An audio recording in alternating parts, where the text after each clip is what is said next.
आकाश आनंद अभी सीखने का टाइम है, उनको ग्राउंड लेवल पे कुछ नहीं पता कि क्या चल रहा है। लेकिन चुनाव से कुछ दिन पहले ही बहन जी अंडरग्राउंड हो जाना, चुनाव में बाहर ना निकलना, चुनाव में लोगों को अहम जिम्मेदारियां ना देना, चुनाव मजबूती से ना लड़ना, सिर्फ छोटी छोटी चीज़ों पे अपनी पर्सनल चीज़ों को पूरी करना, वो अंदर की बातें होती हैं, आपको मैं खुल के नहीं बता सकता।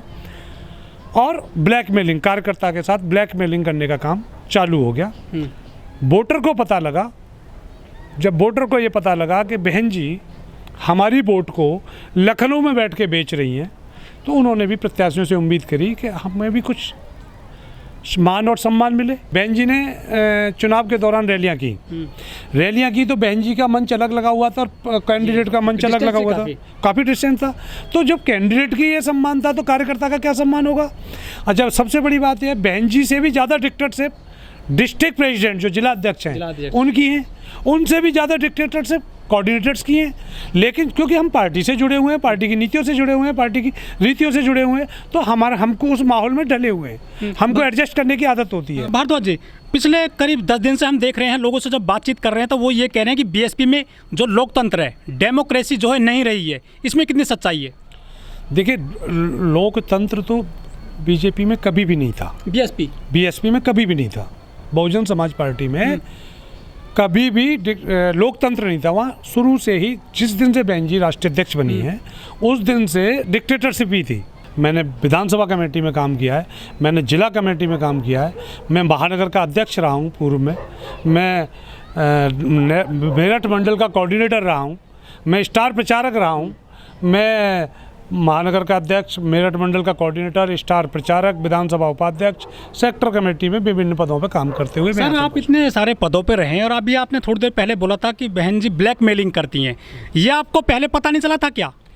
सब ऐसा है, बहन जी से कार्यकर्ता मिलने के लिए, कार्यकर्ता अगर मिलना चाहता है, बहन जी को अपनी बात, अपना दर्द सुनाना चाहता है, तो बीच में जो उन्होंने कोऑर्डिनेटर खड़े कर रखे हैं, बीच में जो दीवार बना रखी हैं, वो दीवारें लागना, वो पुल को पार करना, ब्रिज बनाना और बहन जी तक पहुंचाना, अपनी बात को पहुंचाना, अब रखना बहुत मुश्किल काम है। आपकी कभी मुलाकात हुई बहन जी से? बहन जी से मुलाकात मेरी कभी नहीं हुई, और हुई तो 2 मिनट के लिए कोऑर्डिनेटर पहले खड़ा हो जाते थे वहाँ पे। उन्होंने कहा ये बहन जी हैं, बहन जी नोएडा से विनोद शर्मा जी हैं, और चलो भाई आगे चलो, आगे चलो, आगे चलो, जय भीम हुई और आगे चलो, आगे चलो, आगे चलो, इतनी मुलाकात हुई। अरे भाई, मैं नोएडा से चल के बाई फ्लाइट गया हूँ, होटल में रुका हूँ, 2 दिन वेट किए हैं, 5 लोग 10 लोग मेरे साथ गए हैं, आप मुझसे मिल तो लो। मेरा सर, लोग कहते हैं कि बहन जी लोगों से नहीं मिलती हैं, लेकिन आपके समाज के हैं सतीश मिश्रा जी, आप भी ब्राह्मण, वो भी ब्राह्मण, आपसे भी मुलाकात नहीं कर पाए? जनाब, मैं कह रहा हूँ बहन जी से मिलना आसान है, मिश्रा जी से मिलना तो इतना मुश्किल काम है, इतना मुश्किल काम है कि जैसे हम मिश्रा जी से नहीं, हम रूस के राष्ट्रपति से या अमेरिका के राष्ट्रपति से मिलने आए हैं। वहाँ तो ये स्थिति है ब्राह्मणों की, उन ब्राह्मणों के लिए दरवाज़ा नहीं खुलता। अच्छा। ब्राह्मणों को एक गिलास पानी नहीं पूछा जाता वहाँ पे, ब्राह्मणों के घर, ये किसी के घर जाके पानी नहीं पीते।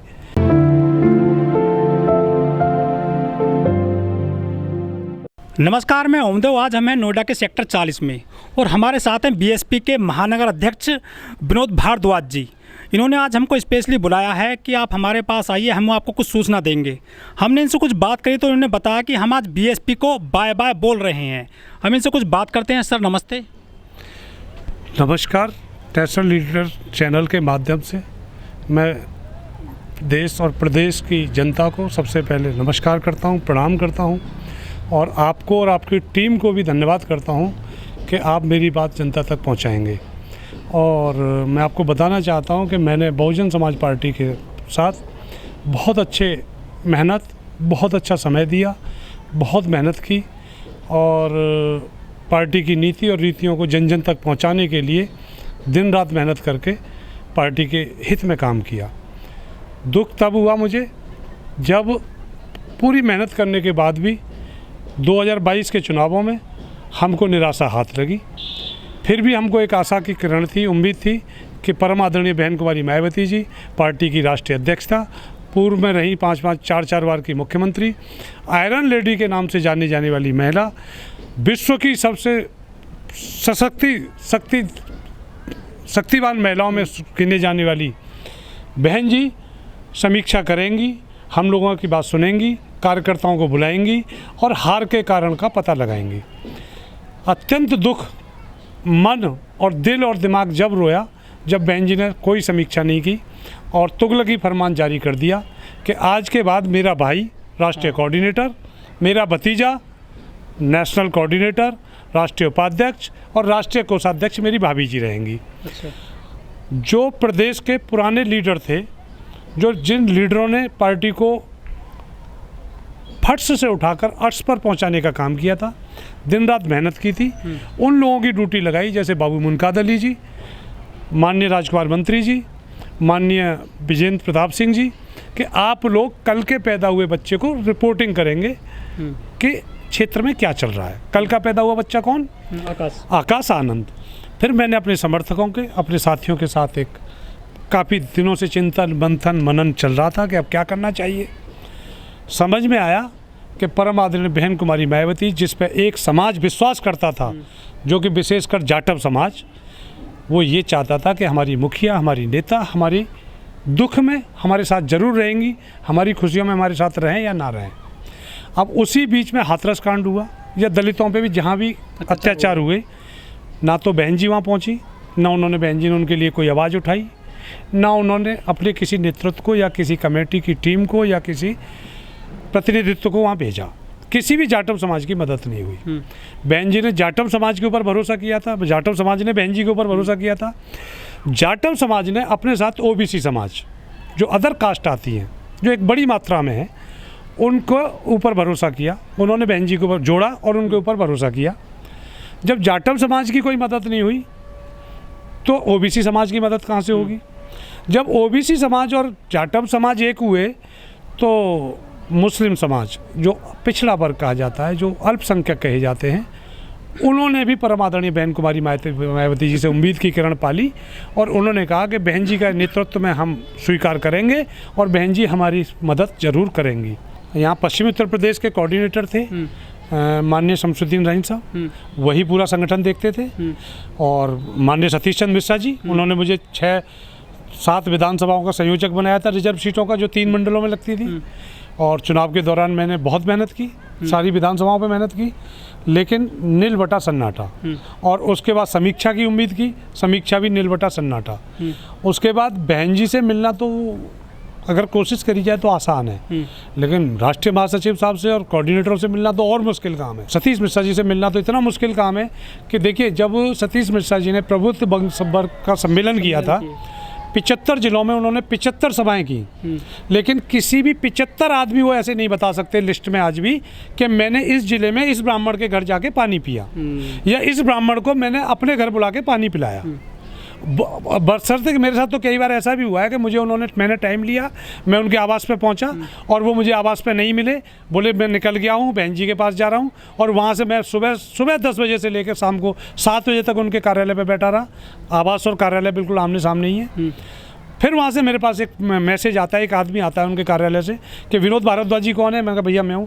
माननीय मिश्रा जी का मैसेज आया, वो बहन जी के आवास से सीधे दिल्ली चले गए हैं, उनसे आपकी मुलाकात नहीं हो पाएगी और आप वापस जाओ लखनऊ और वहाँ पे नोएडा और वहाँ के संगठन के लोगों से बात कर लो। सर, जब आदमी पार्टी छोड़ देता है तो जब बहुत सारी खामियां बताता है संबंधित दल में, पार्टी में, संगठन में, ऐसा क्यों होता है? जैसे आप भी बता रहे हैं कि पानी नहीं पूछते हैं, बात नहीं करते हैं, मुलाकात नहीं होती है, आप ये सारी बातें जब पार्टी में होते हैं तब क्यों नहीं बताते हैं?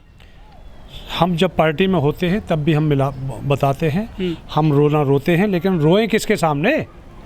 अंधे के आगे रोना, अपनी दोनों खोना। बहन जी से मिलना चाहो आप मैसेज डालो, मेवालाल जी हैं राष्ट्रीय महासचिव, मित्तल साहब हैं और भी कोऑर्डिनेटर्स हैं वहाँ पे, भास्कर जी हैं, आप उनको मैसेज डालो, मैं मुलाकात करना चाहता हूँ। एक छोटी सी कोई कंडीशन होती है कि आपको ये टाइम पे आना होगा, ये इतने बजे आना होगा, ऐसे आना होगा, और हम पहुँचते हैं, वहाँ मुलाकात होती है। ठीक है, हम लोग वहाँ डिक्टेटरशिप है, हम लोग अपनी बात खुल के नहीं कह पाते। सर, आपने रिजाइन देने की बात की है आज बीएसपी से, महानगर अध्यक्ष हैं नोएडा के आप बीएसपी के। आपने जो अपना लेटर है, रिजाइन लेटर है, वो किसको भेजा है? मैंने प्रदेश के अध्यक्ष को भेजा है, मैंने राष्ट्रीय महासचिव जी को भेज दिया है बाई कोरियर, और यही 2 लोग अहम है मेरे पर। तो उन्होंने फीडबैक दे दिया, वो स्वीकार कर लिया है? वो स्वीकार करें या ना करें, वो उनकी आउटलुक है। आज तक उन्होंने चुनाव हारने के बाद ये नहीं पूछा कि विनोद क्या कारण रहा कि आपकी जिले की 3 सीट नहीं निकली। तो क्या पूछेंगे? सुबोध पारासर जैसा आदमी छोड़ के चला गया, उन्होंने उसको नहीं पूछा। राम प्रसाद प्रधान चला गया, सिंहराज जाटव चले गए, उनको नहीं पूछा तो मुझे पूछेंगे, आपको उम्मीद लग रही है? तो देखिए ये हैं विनोद भारद्वाज जी, काफ़ी दुख भी है इनको, क्योंकि हमने इतनी बड़ी पार्टी को जो बाय बाय बोला है, काफ़ी इनका लगाव था बीएसपी से, उन्होंने काफ़ी मेहनत भी करी है बीएसपी के लिए, लेकिन उनको इतना अच्छा रिजल्ट नहीं मिला है, जिसके बाद इन्होंने आज बीएसपी से जो है अपना नाता तोड़ लिया है।